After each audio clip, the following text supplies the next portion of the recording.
Hello, friends. How are you? So, today I'm sharing with you an altered men's polo shirt. I was inspired by Mimsy and Company. I think that's the channels. I thought it was super, super cute. So, I went and purchased several men's polo shirt. I got that in pink. This one is a little weird um, sleeves, but I kind of like the mixed color. Let me show you the sleeve. It's got a really big sleeves, and I don't know. I'm thinking I'm gonna cut the sleeves in half, but the color, I'm going brave with the colors. So I say, what the heck? We'll go for it. I got a white polo shirt, and then I got the. I'm not very sold with this particular print, but I went for it. And then I also picked up this one. I've already removed the upper portion of the collar. I need to remove the whole top collar and just leave this little base here. So that's what I'm doing, and they're super easy to remove, really. Once I got it started, I just ripped it right off. So, and just kind of be careful. Some gets really tough, but it's super easy. So here's what I did on my take with this alteration. So with the lady I was watching, she did a big giant pleat on her collar, but what I did is I just gathered my collar, so I have a much more subtle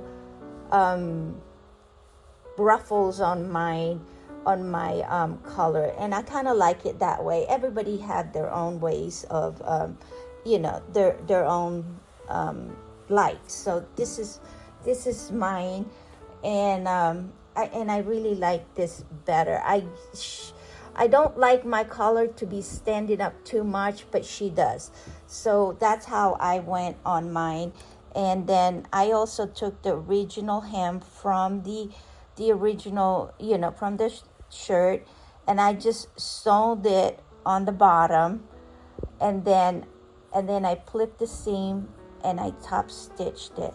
So that's my finished bottom, and I really like it. I love how it turned out. So this is what it looks like.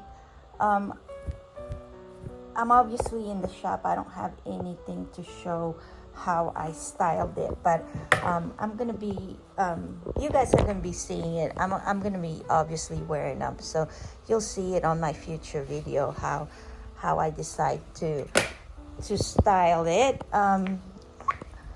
But I thought I'd take you along. The color is so pretty. That's why I decided I'm gonna go ahead and give it a try, because it's just so beautiful, and it totally changed the look of the polo shirt, and I love how it turned out. So the tools that I'm using, really, besides my sewing machine, I'm using my serger today, and obviously a rotary cutter, ruler, and a board.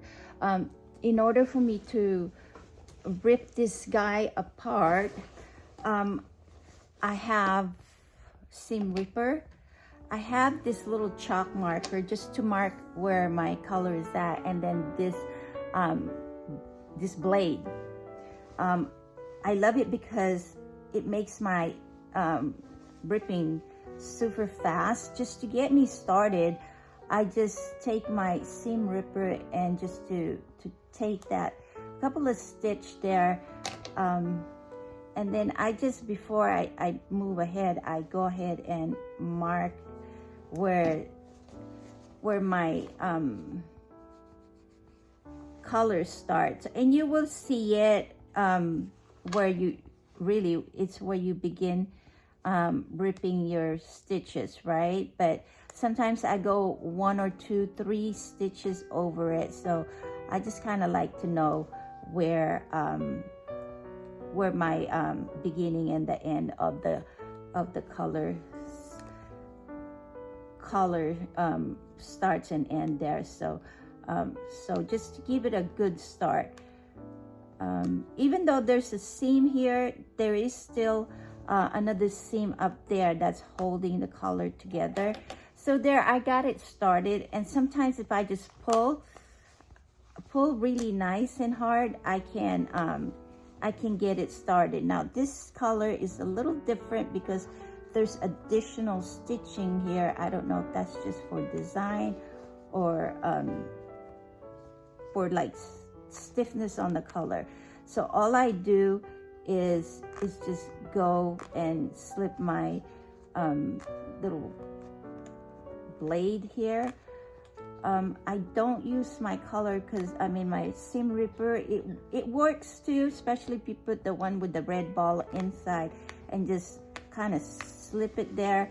If you hold it nice and straight, you'll be able to just move without any problem. But I tend to rip the fabric more every now and then with that. So but if I just do my little blade here, I'm able to just move forward. See, just like that. It's super, it goes fast. See, we're done with that color, with this color, just about. So it's such a fast project, and truly love the concept of it. So so yeah, thank you for sharing, Mimsy and Company. Just like that, super easy and super fast. There. So now we know this is where we're gonna start, and this is where we're gonna end our new color. Okay, we're on the cutting board, and what I do is really just line up let's button it up just to make sure that everything is lined up really good. So now we're gonna lay it. So before I got to this stage, I measured myself. Just kind of peel. You want to measure it with, with your shirt on. I have my shirt on, and just kind of feel that top seam on your shoulder. I would measure from that section and all the way to your waistline, and just feel where the edge of your pants is sitting. For me, it measured 19 inches. So and that's the right length I want to do. And then I just added an inch more to that, just for shape measure. So I want 20 inches. So I'm going to take it to my shoulder, and I'm going to mark 20 inches. And all I got to do is be brave enough, and hopefully we measured right, and just cut. All right, now we got a crop shirt. We're gonna set that aside, and then this one, I'm gonna go ahead and take my color from here. And so depending on how full you want, how tall you want your color, the first one I showed you, I cut at 4 inches, so I had about at least, with my quarter seam allowance, so I have about 1 3/4 inches, almost 2 inches. But I got plenty of room of fabric here. 1, 2, 3, 4, 5. Looks like I might be able to take 5 inches, so I'm gonna mark it at 21 and 21 here, and cut that way. Be careful not to cut into any buttons. And what I'll do is I go ahead and trim off the button section.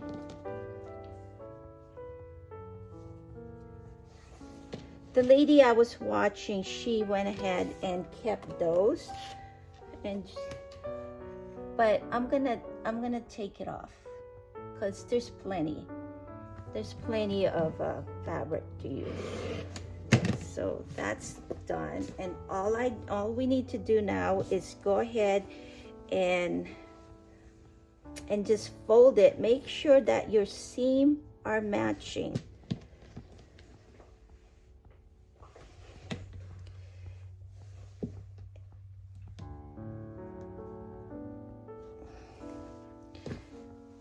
You can iron this if you want, but you don't need to. Just make sure those seams are matching.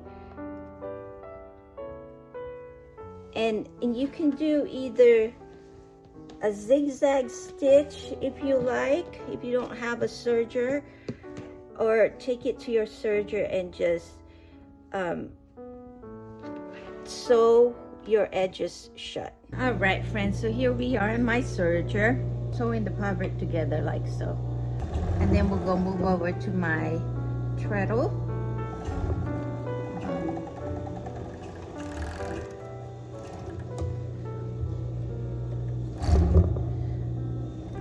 And when we do this, making sure that you are on the right side of your fabric. Okay, so that's what it looks like. So here's what I'm gonna do with this. I'm gonna go ahead and serge it here just to give it a nice finish. Again, I'm not cutting very much into the fabric. I'm just zipping the edge of my shirt here. Okay, so that's what it looks like, and then I'm just gonna take it to the sewing machine across the way and top stitch that. So let's go over there. I'm just gonna turn you over. There we go. Here's what I'm gonna do with my hand, making sure I'm on the right side. So I just tuck it about 1/4 of an inch and then top stitch it.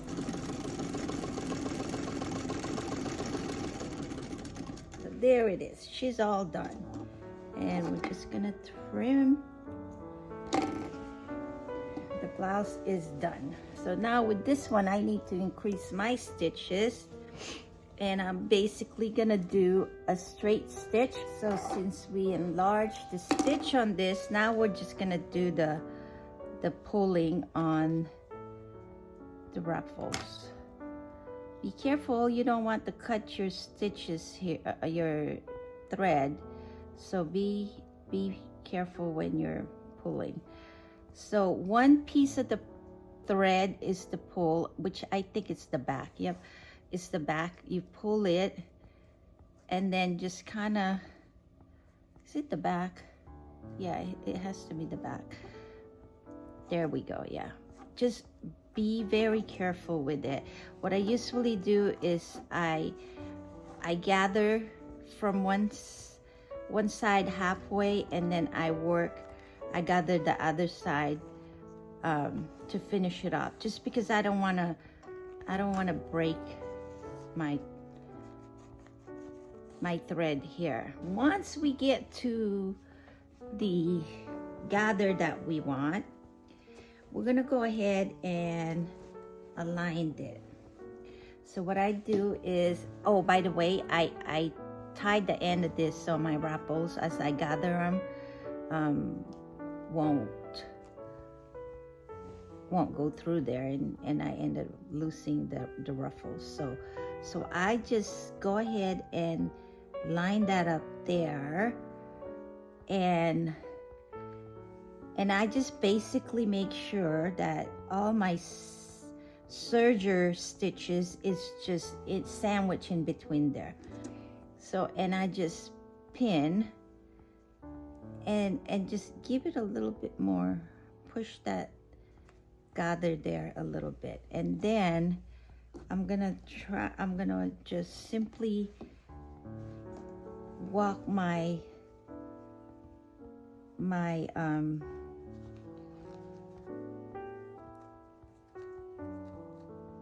seam there and attach the end here. Attach the end here and work the rest of my ruffles into my color.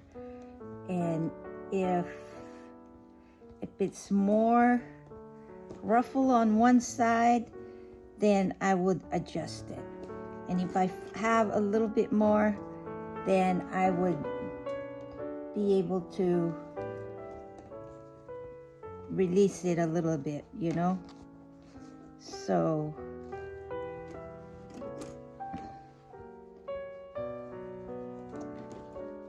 I have a little bit more ruffle over here.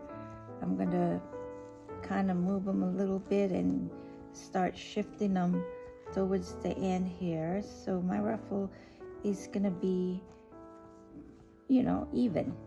That's all we're doing. We're just making sure that all your ruffle is even across your collar. All we gotta do now is sew it in place, and then we're done. And I'm basically just following the previous stitch, previous top stitching that they did on the original color. Super easy. I love the idea. I hope you guys too, and that you give it a try. Check the back. I missed a few stitches, so it's okay. This is what we're gonna do. We're just gonna go from the back side and go do a once over. So, but here it is. Looks beautiful, I think. This one will probably stand up on the collar, so maybe it'll fall a little bit like so, but it looks pretty, and it goes really. I hope that I was helpful, and if you don't understand my instruction, feel free to check out Mimsey's and Company. I think that's the name. So all right, friends, thank you so much for watching, and we'll catch with you again next video. Thank you. God bless. Have a fantastic day. Bye-bye.